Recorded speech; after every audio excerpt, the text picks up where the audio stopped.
Ya, baik. Saya share screen dulu untuk materinya. Oke. Ya.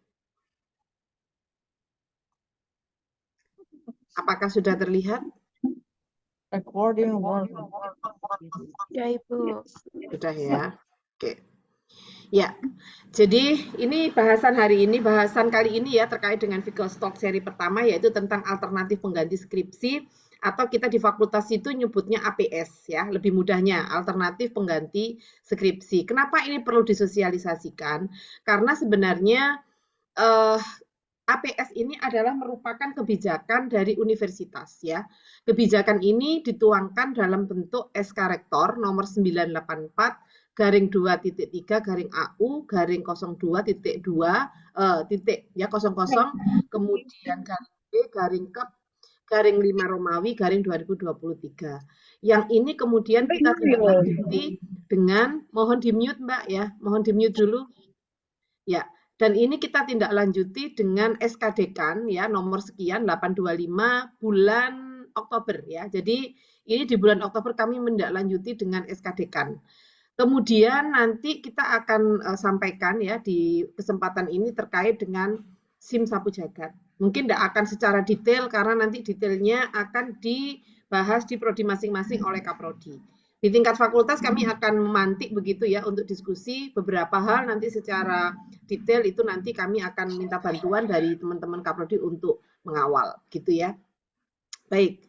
Nah, kita coba akan bahas dulu terkait dengan SK Rektor ini ya, SK Rektor nomor 984 tahun 2023 terkait dengan penetapan kegiatan alternatif sebagai pengganti skripsi, pengganti tesis, skripsi atau tugas akhir ya. Nah, di sini disampaikan ya, nanti teman-teman sebenarnya bisa download, nanti mungkin bisa dibantu ya Bu Jamilah, bisa share link untuk SK Rektor ini ditaruh di chat mahasiswa ya, bisa ambil dari webnya akademik, nanti bisa di-share di kolom chat ya. Nah, detailnya nanti akan ada di sana. Tapi secara umum saya sampaikan bahwa poin penting dari APS ini yang pertama bahwa skripsi itu bisa digantikan dengan beberapa kegiatan. Yang pertama yaitu PKM. PKM itu program kreativitas mahasiswa. Tapi PKM-nya ini harus PKM level nasional ya.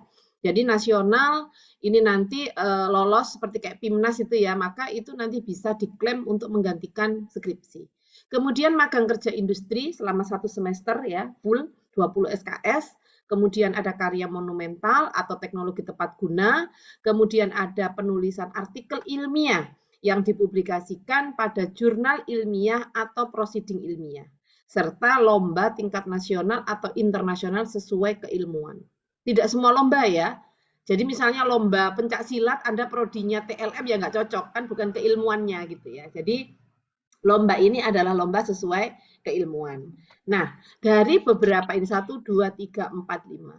Dari 5 kegiatan yang bisa diklaim sebagai APS ini, umumnya mahasiswa ini yang paling banyak ada di poin keempat, yaitu penulisan artikel ilmiah yang dipublikasikan. Nah, bagaimana nanti detailnya akan kita bahas ya di sini. Baik. Nah, mungkin di sini terkait dengan terkait dengan APS ini kita coba lihat kapan sih sebenarnya waktu pelaksanaan APS. Jadi APS ini diakui terhitung mulai semester 5 pada tahun akademik berjalan, atau kalau pada mahasiswa alih jenjang bisa dimulai di semester 3 ya. Nah, terus akhir semester 2 atau nanti masuk di semester 3 kalau yang alih jenjang. Tapi kalau yang reguler startnya mulai semester 5 di tahun akademik berjalan. Teman-teman harus ingat ya, bahwa meskipun ini alternatif pengganti skripsi, tapi tetap harus ada persetujuan Kaprodi. Jadi tidak bisa tiba-tiba ngeklaim, Bu, saya sudah publish. Ya, ini tadi misalnya mau ngambil yang poin 4. Bu, saya sudah menulis artikel dan ini sudah dipublikasikan, sudah terbit. Loh, kapan terbitnya, Mbak? Kok tidak ada komunikasi ke Prodi? Anda kok tidak lapor ke Prodi kalau mau mengambil APS ini? Nah, berarti Anda melewatkan ini ya. Jadi APS pun itu tetap harus ada persetujuan ya. Jadi ini nanti wajib dilengkapi persetujuan Kaprodi dan nanti Prodi akan menentukan pembimbingnya. Jadi meskipun APS tetap ada pembimbingnya. Pembimbing ini nanti ditetapkan dari prodi yang sama. Misalnya Anda dari prodi MIK atau kebidanan, maka dosen pembimbingnya ya dari prodi Anda itu. Seperti itu. Mungkin kalau pengujinya nanti bisa lintas ya, tapi kalau pembimbing wajib pembimbing dari prodi asalnya atau dari prodi yang sama ya. Jadi tidak boleh melewatkan. Tidak ada laporan apa-apa, tiba-tiba datang bawa artikel, Bu, saya sudah publish. Nah, itu tidak bisa ya. Jadi tetap harus ada persetujuan ya. Itu.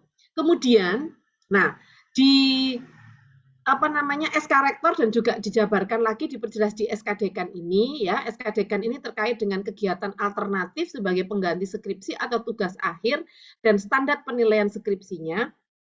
Maka untuk seminar proposal di SK Rektor itu menyatakan ini kalimatnya, bahwa seminar proposal bagi mahasiswa yang mengajukan kegiatan alternatif atau APS ditentukan oleh kebijakan masing-masing prodi.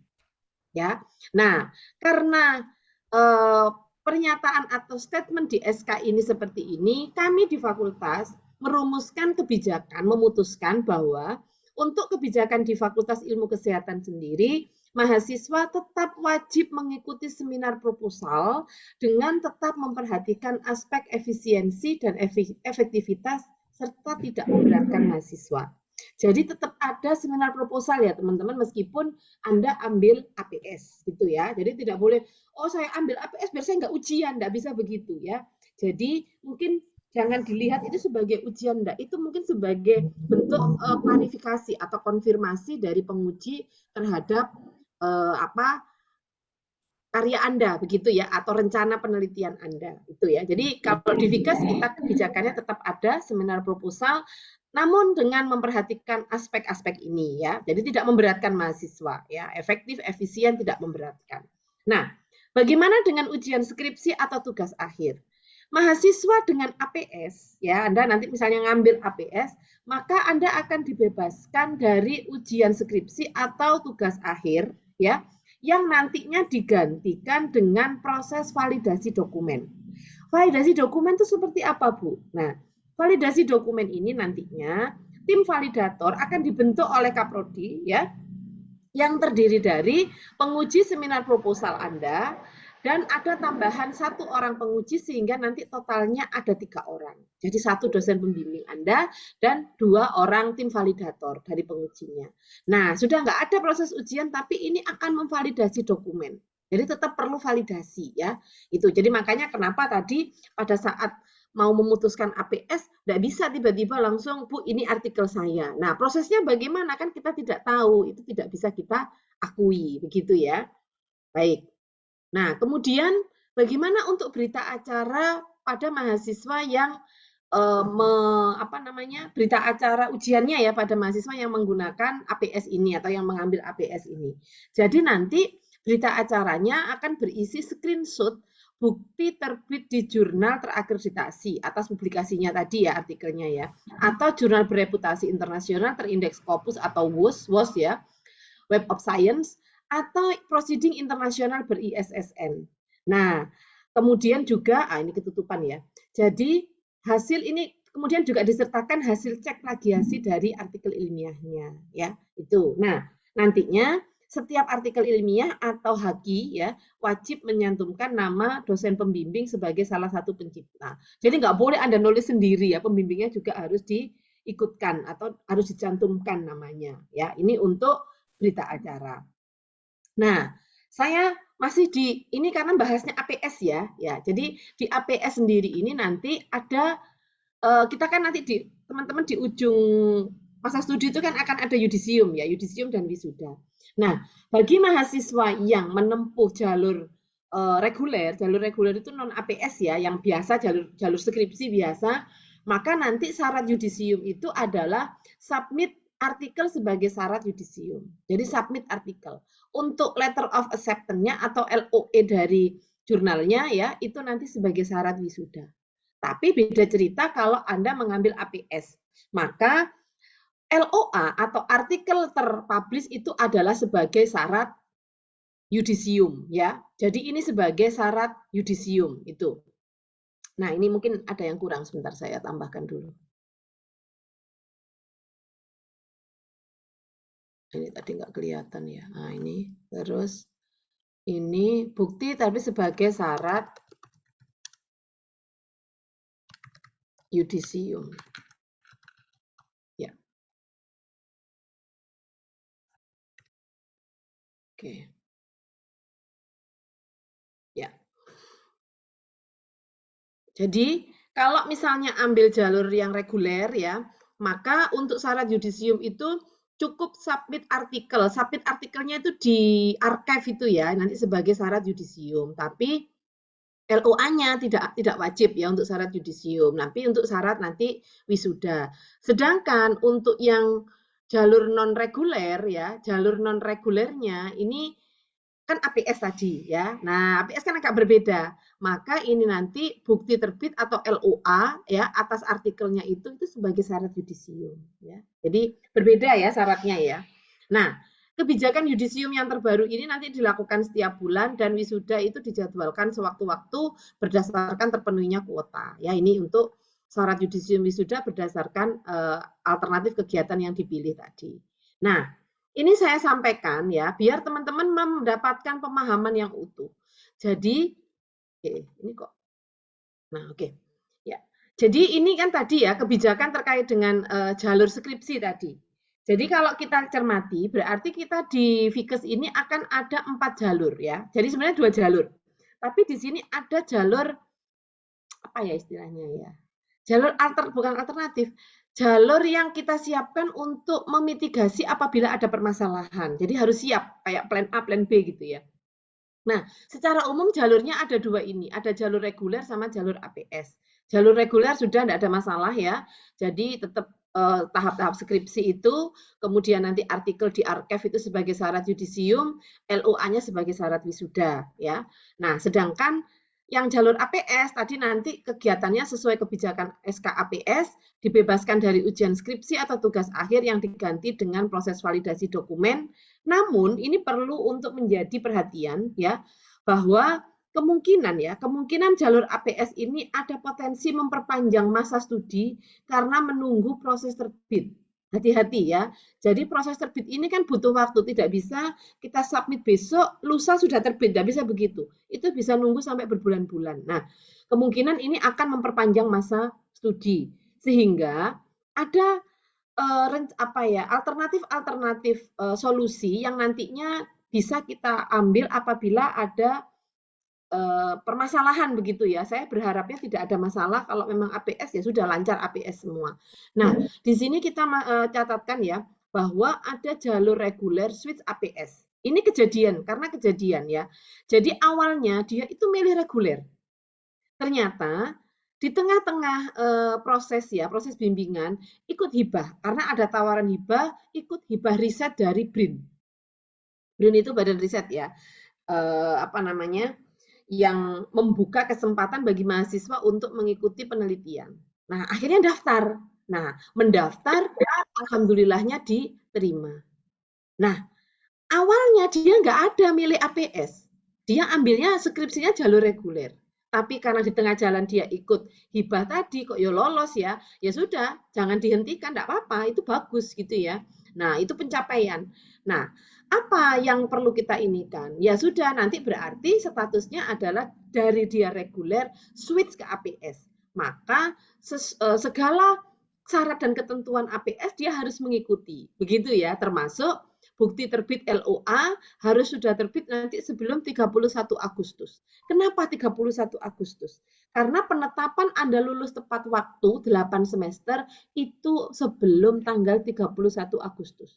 Lewat dari ini, maka Anda akan terhitungnya semester 9. Ya, begitu. Nah, nanti pada kelompok yang jalur reguler switch APS ini, dosen pembimbing dan penguji atau validator itu nanti akan ditetapkan sesuai surat tugas awal. Ya, oke, itu yang reguler switch APS. Kemudian bisa jadi memang sejak awal Anda sudah milih APS, tapi kok switch ke reguler. Nah, kenapa kan begitu ya? Nah, ini bisa berdasarkan hasil monef oleh dosen pembimbing terhadap proses APS mahasiswa tadi. Jika prediksi APS ini akan terhambat, jadi pembimbing itu kan tahu progresnya, oh kayaknya agak berat ya, agak terhambat. Maka Dosen dengan beberapa pertimbangan-pertimbangan matang ini bisa mengusulkan ke Kaprodi untuk mahasiswa itu pindah jalur reguler dengan pertimbangan KTW. Kalau dilanjutkan APS, bisa-bisa ini nggak lulus tepat waktu. Padahal kita kan berkepentingan sekali, semuanya mahasiswa, prodi, fakultas itu Anda harus lulus tepat waktu atau KTW ini tadi. Maka nanti bisa diambil solusinya yaitu jalur APS switch ke reguler. Ya, seperti itu. Ini gambarannya. Kalau yang umum ya ini tadi yang dua ya, reguler sama APS. Ini adalah alternatif-alternatif solusi jika ada permasalahan itu sudah kita siapkan ya. Gitu. Harapannya memang sejak awal ambil reguler ya sudah jalan atau APS ya diselesaikan gitu ya.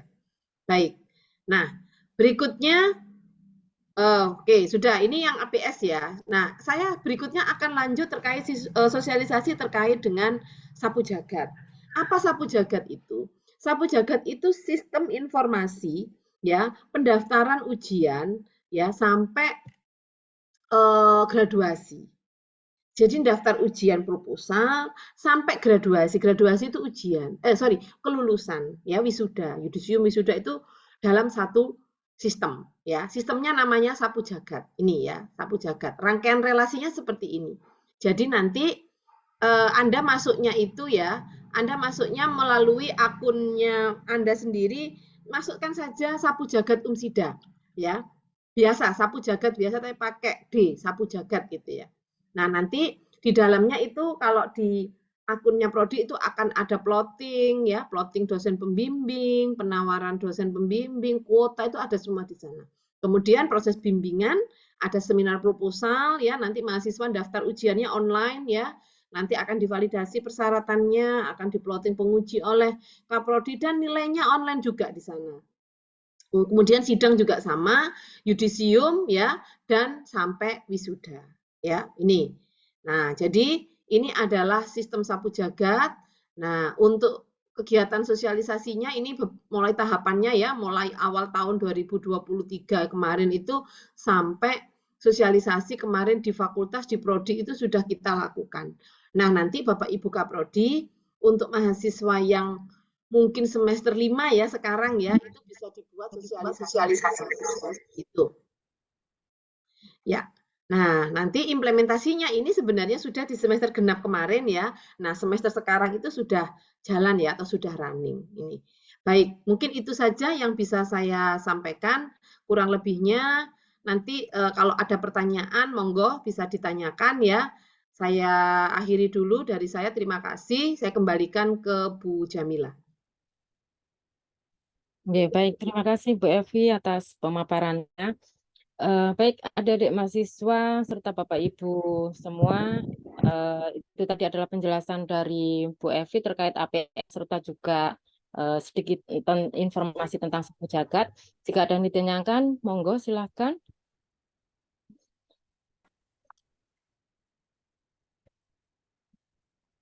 Mungkin sambil nunggu pertanyaan ya, ini Bapak Ibu Kaprodi kan hadir juga ya. Kemarin yang sosialisasi sapu jagat itu bulan apa? Bulan apa? Semester berapa ya Ibu-Ibu ya? Bapak Ibu ya?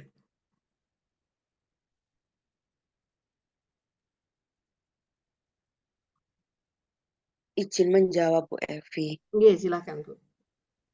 Kalau di TLM saya kemarin sudah sosialisasi sapu jagat di semester 7 saja Bu Evi. Oh ya, berarti yang anak-anak semester 5 belum ya Bu? Belum Bu Evi, 5-3 belum. Oh ya, oke. Jadi nanti follow up dari kegiatan Fikestalk ini ya, berikutnya adalah sosialisasi terkait dengan teknis ya Bu ya, karena sapu jagat itu kan teknis banget ya. Sosialisasi teknis untuk sapu jagatnya. Oke. Nah, ini ada pertanyaan ya untuk mahasiswa D3 ya. Coba kita lihat kembali SK-nya ya untuk D3. Ada nggak ya untuk D3 ya ini?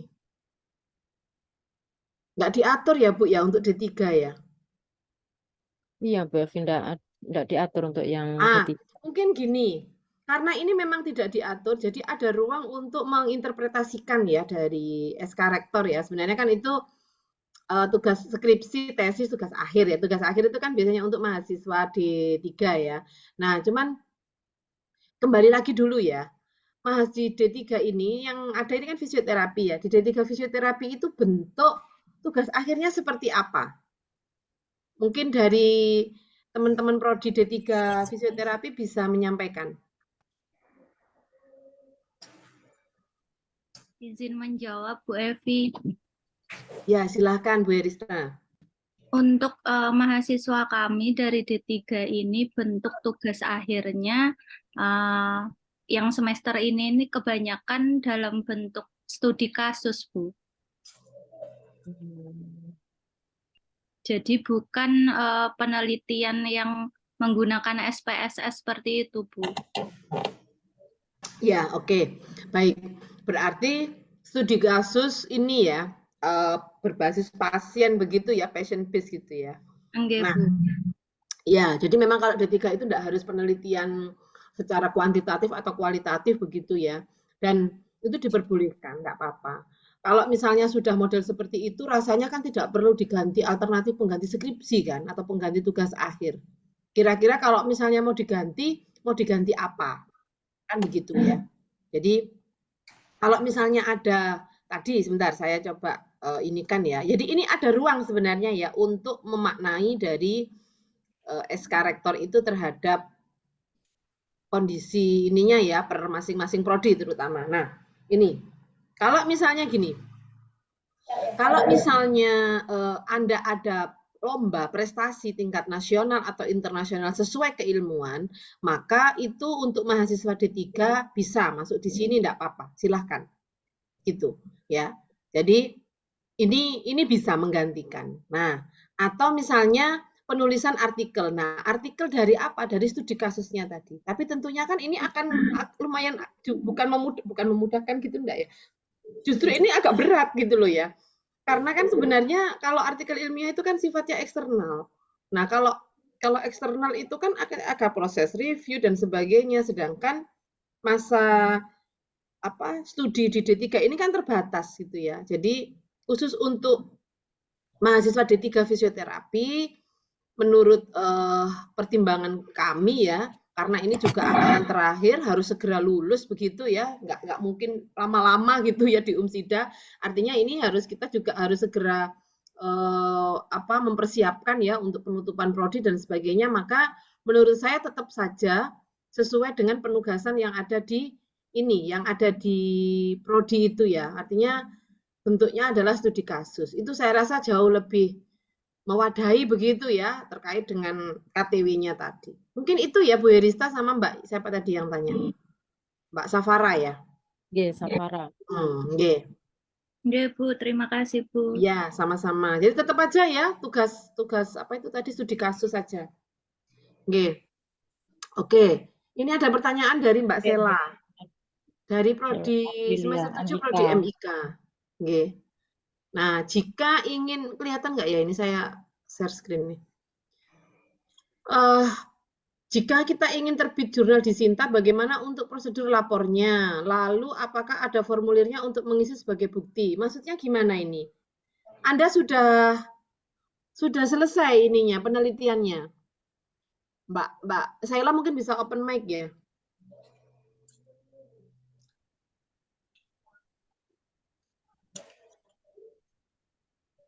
Mbak Sela Aprilia yang bertanya.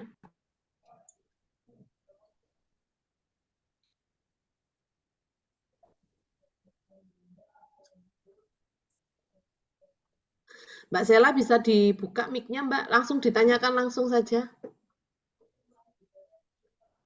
Nggih, Bu Evi. Itu saya Silakan. belum selesai, Bu, penelitiannya, Bu. Oh, berarti Anda penelitiannya belum selesai. Kemarin ngambilnya jalur reguler ya, Mbak ya?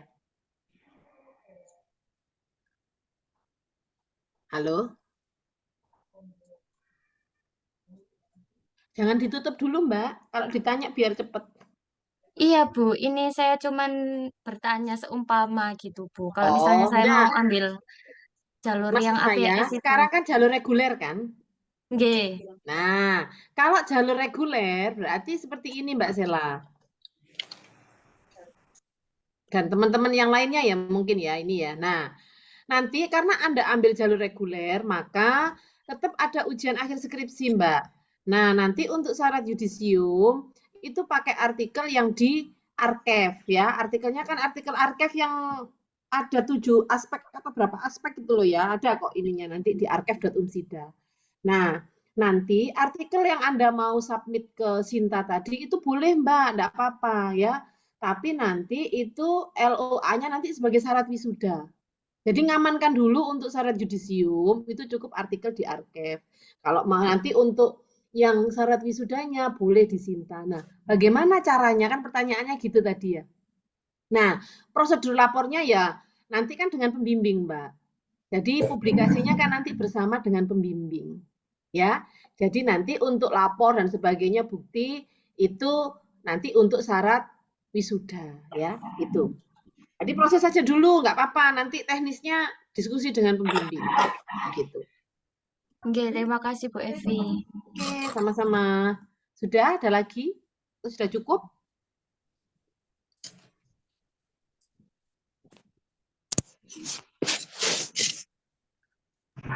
Ibu bertanya, Bu. Ya, silakan. Silakan. Ini siapa? Upin Ipin yang tanya ini. Saya Syarul Mardiansyah, Bu.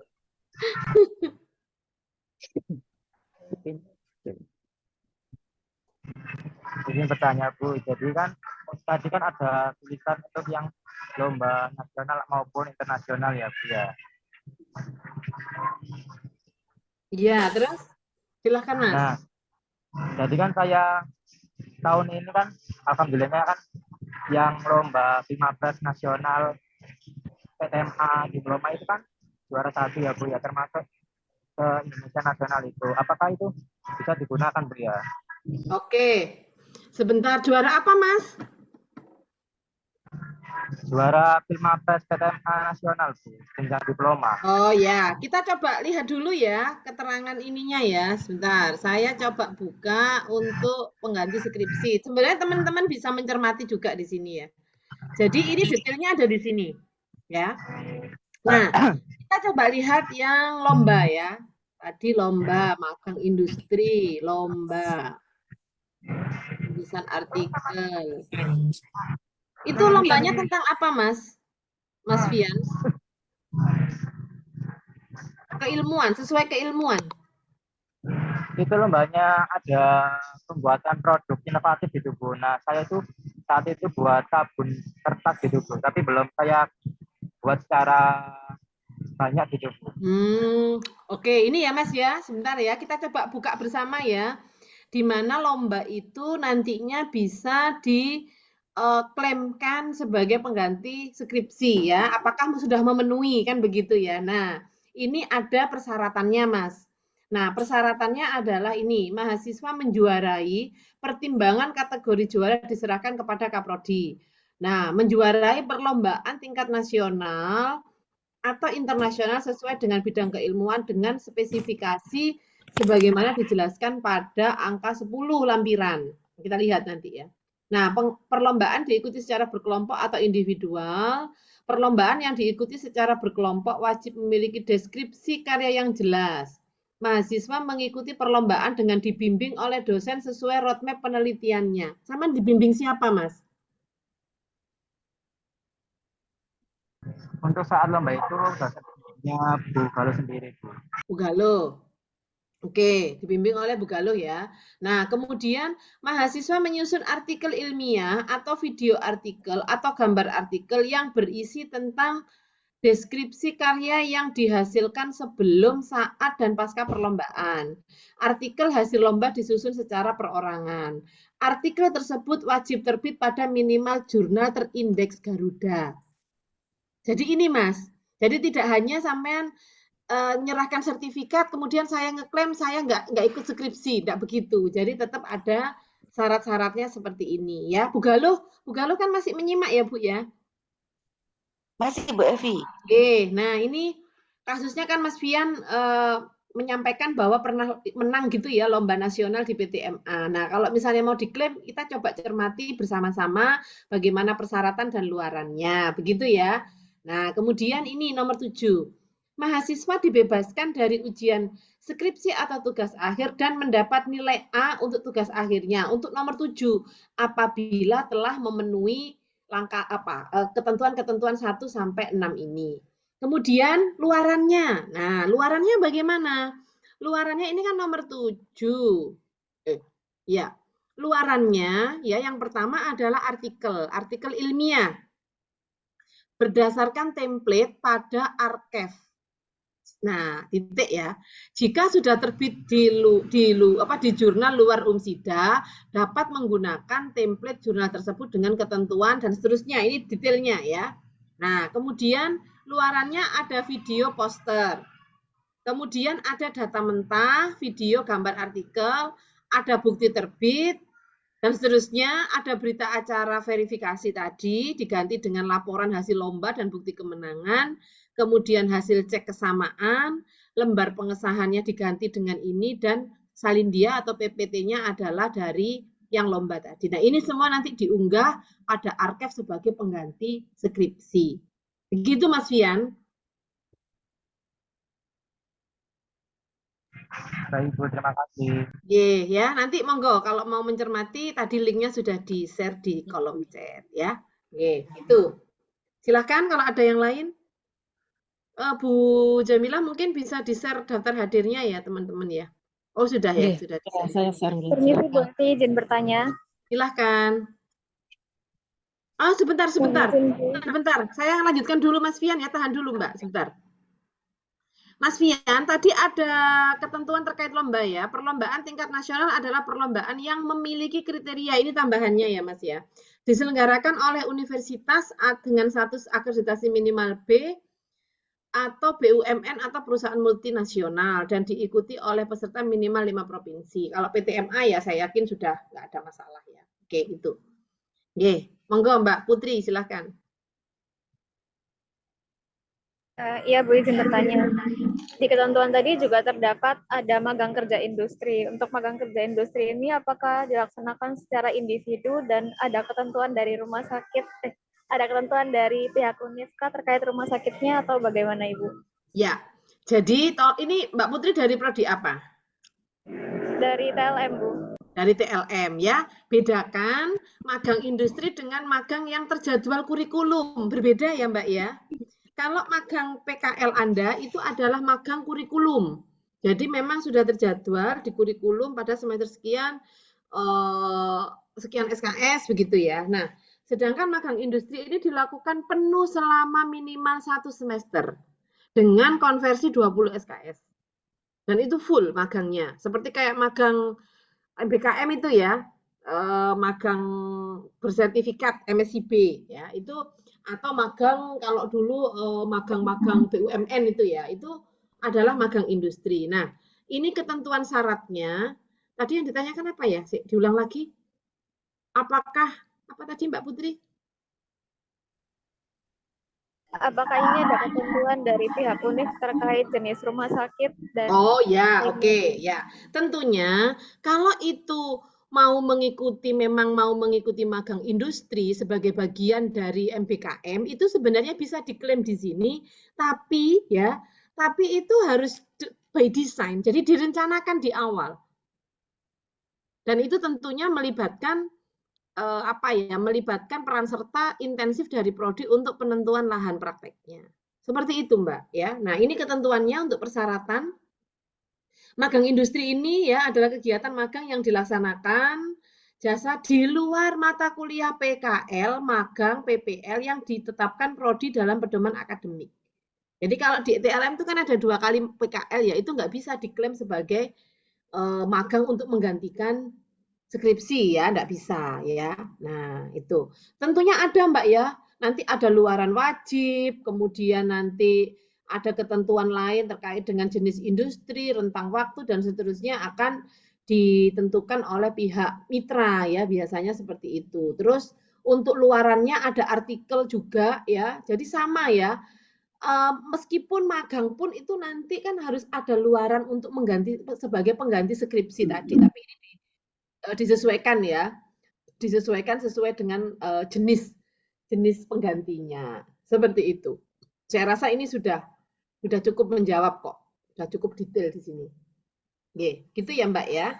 Monggo, ada lagi atau sudah cukup? Bu Evi, izin bertanya, Bu. Iya. Kita magang individu ini berarti mengajukan sendiri. Enggak, bukan magang Gitu ya, Bu? individu, Mbak. Ini adalah magang industri yang memang didesain sejak awal oleh Prodi. Biasanya mengikuti skema-skema ya, yang itu Prodi pelaksanaan MBKM. Jadi by design, Mbak. Ya, jadi tidak bisa mahasiswa mengajukan sendiri begitu, tidak bisa. Jadi ada perencanaan dari Prodi. Nah, ini saya tanya dulu mungkin ke Bu Galuh ya, kebetulan yang tanya dari Prodi TLM. Bu Galuh ada magang MBKM enggak? BKP MBKM untuk magang diambil enggak di Prodi TLM? Saya kemarin tidak ini Bu Evi, karena kan terkait waktu ya Bu Evi pelaksanaannya. Berarti Kak, Mas beda, aku harus berdoa itu. Beda apa? Kayak lebih ceria ngono. Gimana, Bu? Iya, Saya tidak ambil Bu Evi karena kan terkait waktu pelaksanaannya itu Bu Evi. Biasanya kan magang industri itu kan selama 1 semester ya Bu Evi. Betul, iya. Nah, kemudian juga apa ini namanya klinik, mohon maaf, rumah sakitnya kan sudah ditentukan ya Bu Evi. Itu pernah ya kurang target kompetensinya nggak sampai ke Nggak tercapai ya? Iya, tidak tercapai Bu Evi. Iya. Oke, ya. Jadi mungkin gini ya Mbak ya, terkait dengan magang itu memang perlu persiapan dan tergantung jenis BKP, MBKM yang dipilih oleh Prodi. Kalau misalnya nanti peminatnya banyak, nah Prodi bisa mempertimbangkan itu. Sementara BKP yang dipilih oleh Prodi TLM itu tidak salah pertukaran mahasiswa ya Bu ya, pertukaran mahasiswa, kemudian riset itu ya, itu bisa ngambil karena kita membuka apa namanya Bu, apa kemarin kalau yang PKKM itu kan ada BKP yang ditawarkan gitu ya. Kayak mahasiswa saya itu ada yang ngambil BKP riset gitu. Tapi kalau magang enggak, belum. Itu ya, saya rasa sudah cukup jelas. Oke, monggo. Sudah presensi semua? Kok nggak bisa masuk ya, Bu? Bu, saya izin bertanya, Bu Evi. Silakan. Ini emailnya? Emailnya. Presensinya nggak bisa masuk ya, Bu Jamila. Coba di setting, dibuka settingnya, Bu. Sudah, Mbak Evi, sudah semua yang punya link bisa membuka, sudah settingannya seperti itu. Ini kok masih banyak yang belum ini, perlu izin. Biasanya login email dulu untuk bisa mengisi. Tadi saya mengisi juga waktu awal klik linknya juga email dulu. Harus masuk ini ya, masuk email dulu Mbak. Coba login dulu.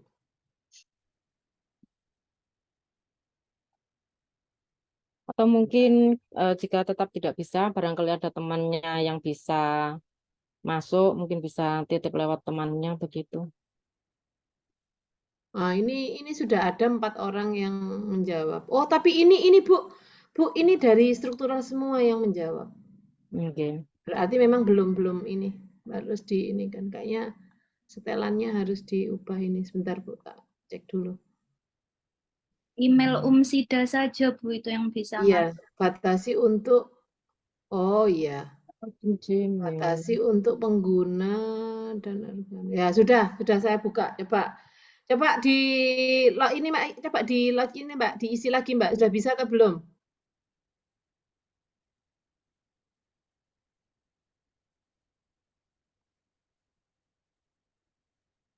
Sudah bisa? Tolong direspon dulu bisa apa enggaknya. Oh, sudah bisa. Ya, wes, sudah. Oke, sip. Oke, silakan yang mau bertanya tadi. Berikutnya. Evi, saya izin bertanya gitu, Bu. Silakan. Sebutkan ya nama lengkap sama prodinya ya. Nggih, Bu. Saya Marati Amalia, Bu, dari Kebidanan semester 7. Bu, kemarin kan kebetulan saya mengikuti PKM ya, Bu, dari bersama tim anak elektro. Nah, kemudian mereka kan membuat suatu alat kebidanan. Kebetulan kemarin lomba PKP 2 PTMA itu alhamdulillah juara 3 Bu. Nah, itu bisa nggak Bu kalau misalkan di-up untuk yang kategori lomba tadi, tapi Ya, saya sebagai anggota gitu Bu. oke. Coba di ini ya, sebentar. Saya share lagi ya. Saya share lagi SK-nya tadi sambil kita sama-sama cermati ya. Nah, berarti kan perlombaan ya, PKM ya. PKM-nya PKM nasional apa PTMA, Mbak? Maksudnya PKM Dikti atau PKM? Kemarin itu sudah lolos Bu nasional, tapi kemarin kan ada yang perlombaan dari se-PTMA nasional juga, PKP 2 Oh, berarti yang PTMA diklaim yang itu. PTMA ya? Nggih, soalnya Oh yang iya. dikti belum tahu Ya, nggak belum apa-apa. ada itu. PTMA itu kan nasional, Mbak, sifatnya. Nggih, Bu. Oke, coba ya kita lihat dulu mahasiswa ini sebentar. Oh, ini Mbak. Ini kan ini PKM ya, masuk PKM ya, program kreativitas mahasiswa ya, Mbak ya. Mau klaim apa? Coba. Kalau klaim PKM itu yang diakui adalah yang lolos didanai Dikti. Anda kan enggak toh? Didanai, Bu. Didanai Dikti. Tapi ini yang boleh adalah yang menjadi ketua. Jadi yang dapat melakukan penggantian skripsi dengan PKM adalah mahasiswa yang menjadi ketua. Ini kalau pakai skema ini jelas nggak bisa, Mbak, kalau anggota. Ya, Berarti ini. yang masuk lomba yang Ya, tadi, sebentar. Ya, saya ini kan dulu. Anda itu masuk kategori apa? PKM atau lomba gitu loh ya. Nah, tapi kalau lihat ininya sebenarnya itu PKM yang akhirnya dilombakan. Bentar. Lomba. Oke, kita coba lihat ya, lomba nasional. Oke. Perlombaan dengan spesifikasi. Sudah ya, perlombaan diikuti secara berkelompok atau individual. Nah, ini kan bisa masuk secara berkelompok tadi. Perlombaan yang diikuti secara berkelompok wajib memiliki deskripsi karya yang jelas bagi masing-masing anggotanya. Ya, jadi Anda kayaknya lebih cocok masuk ini. Nah, terus mengikuti perlombaan dengan dibimbing oleh dosen sesuai roadmap penelitiannya. Anda dibimbing siapa? Ada dosen pembimbingnya dari prodi? Dari kalau prodi nggak ada. Mohon maaf Bu, kalau dosen pembimbingnya dari prodi elektro Bu. Nah, masalahnya ini kan Anda dari prodi kebidanan, gitu loh Mbak. Nah, ini ruang Bu Siti Khalifah. Bu Siti Khalifah ada nggak? Hadir nggak? Bu Sicol? Dari kebidanan siapa yang mewakili ini? Bu Hesti ada nggak? Iya, Bu Evi. Nah, kalau ini yang kan kemarin jelas nggak bisa dipakai yang itu, yang di Surabaya kemarin itu, Talia. Bukan Bu, itu yang PKM kemarin kan apa namanya, saya kan ikut yang anggota elektro itu Bu. Nah, yang seperti yang dibicarakan sama Bu Evi, jadi PKM yang dilombakan gitu Bu, yang kemarin presentasi PKP 2 PTMA. Yang diakui itu sebagai ketua. Berarti kalau yang PKM itu memang sebagai ketua, tapi ini kan yang skema lomba. Kalau lomba itu bisa secara berkelompok atau individual. Cuma nanti harus ada peran masing-masing, deskripsi karya yang jelas bagi masing-masing anggota. Hanya di poin keempat ini loh, kita kan mengikuti perlombaan dengan dibimbing oleh dosen sesuai roadmap penelitiannya. Nah, masalahnya ini kan tidak ada pembimbing dari prodi asalnya Amalia.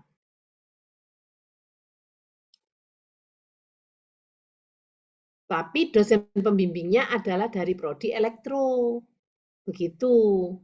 Ya, berarti kan ini ada ruang nomor 4 ini, ruang untuk apa ya ini masih bisa ditanyakan. Nah, ini belum ini ya, Mbak ya. Jadi karena ini kan SK dari rektorat ya. Jadi nanti untuk yang poin nomor 4, ini kita coba konsultasikan dulu bisa enggak? Karena Anda kan tidak ada dosen pembimbing dari prodi Anda. Paham ya, Mbak ya, maksudnya ya? Bisa dipahami ya, Mas? Ya. Jadi Ini kami belum bisa memutuskan sekarang. Kalau mahasiswanya elektro mau ngeklaim ini jelas bisa, karena dia dibimbing oleh dosen elektro. Lah, Anda kan nggak ada yang bimbing, gitu loh, Mbak. Itu. Jadi sebenarnya untuk lomba-lomba seperti ini itu memang kalau Anda berniat untuk sebagai pengganti skripsi itu memang by design sejak awal. Jadi tidak tiba-tiba di tengah jalan atau bahkan sudah selesai di akhir baru mau diklaim. Nah, kayak gini akhirnya timbul loh. Terus siapa yang bimbing gitu kan ya. Nah, itu ya. Jadi sementara nanti Bu Sicol minta tolong nomor 4 itu nanti bisa dikonsultasikan begitu ya. Untuk ini karena dosen pembimbingnya kan nggak ikut yang dari pidana, ini bisa nggak dimasukkan ya? Kalau yang lain-lainnya kan saya rasa sama ya untuk syarat-syarat dan luarannya. Itu ya Mbak ya, Mbak Amalia. Nggih, Bu. Oke, ada lagi mungkin atau sudah cukup?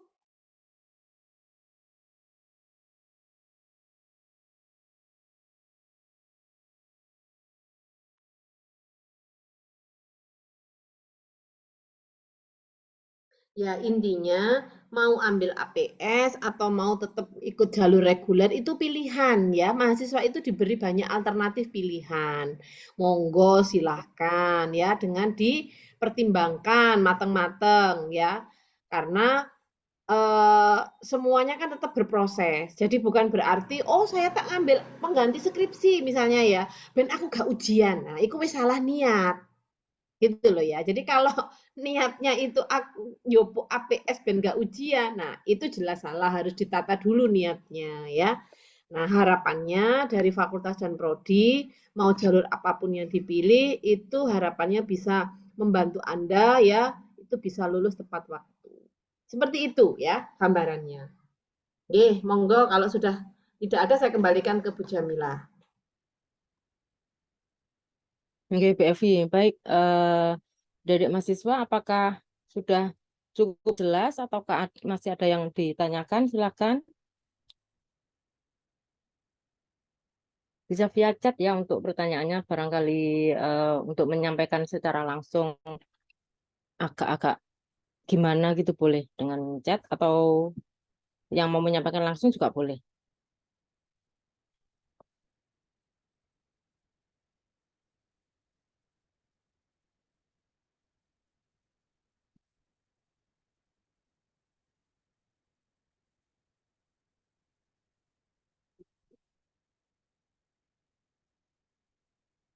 Oke, apakah sudah jelas semua?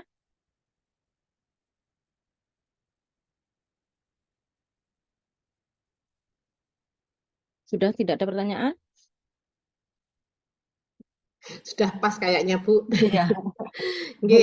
Jangan lupa ngisi presensi ya, teman-teman ya. Oke, baik. Jika sudah cukup jelas, sudah tidak ada yang ditanyakan lagi, mungkin bisa kita tutup, Bu Evi, untuk sesi Fikes Talks pada sore hari ini. Baik, marilah kita tutup kegiatan. Malam, Bu. Ya. Baik, marilah kita tutup kegiatan Fikes Talks pada malam hari ini dengan bacaan hamdalah. Alhamdulillahirabbil alamin. Terima kasih Bu Evi ya atas semuanya. pemaparannya, adik-adik mahasiswa atas pertanyaannya serta perhatiannya, waktunya untuk mengikuti kegiatan Fikes Talks serta Bapak Mungkin Ibu. ada usulan sebentar Bu, mungkin sebelum ditutup ya, barangkali kalau ada usulan Bu mau Fikes Talk lagi seri 2 mau diskusi tentang apa, monggo ya nanti bisa disampaikan ya, bisa disampaikan lewat prodi, enggak apa-apa nanti kami lewat coba. saran di bagian presensi tadi mungkin iya, di bagian ada saran dan masukan ya, mungkin perlu stok tentang apa gitu boleh.